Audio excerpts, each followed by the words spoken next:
Morning, everybody. Jeff from Rugged Valley Garage. Got a short one for you today, just a little tech tip.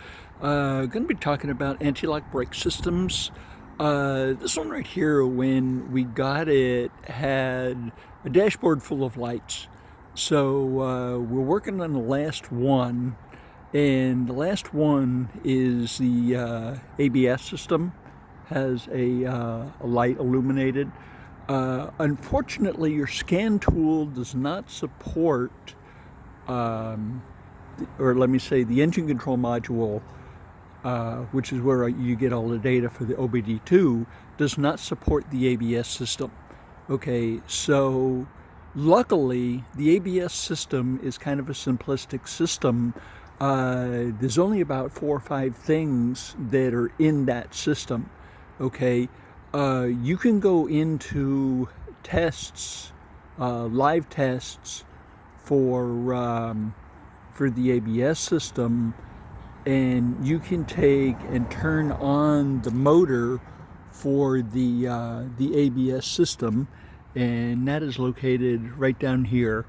Turn it on, turn it off, make sure that that works, and this is the ABS module right here. Okay, that will tell you whether the ABS system is working mostly. Okay, the ABS system only uses 3 other sensors. Okay, it uses the speedometer sensor, that is the sensor that is on the right side of the transmission all the way back toward the tail shaft. Okay, this is a standard transmission, so that's where you'll find that one. And it also uses right and left wheel speed sensors on the front. Okay, and you can see right here that there's a silver disc, and when you take and replace those, okay, the sensor is connected to those, okay, and you just replace it as an entire unit.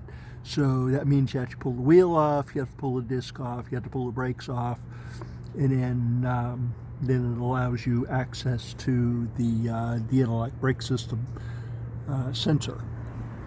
Okay.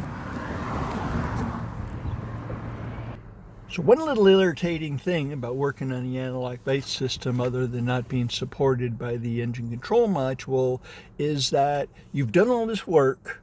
If you have a code on the ABS system, okay, it will appear in another module, like the body control module or under engine. Okay, and you can take and see the code there. On this one right here, we saw a code.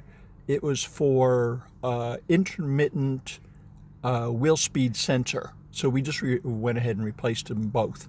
Okay, about 70 bucks a piece, about $140 or so, and probably about 2.5 hours of labor, I guess, pull everything apart, and that's if you dog it. Okay, so got all that back together, and then go ahead and turn on the key and run the engine a little bit, and you'll notice that about right here, the ABS system light is on.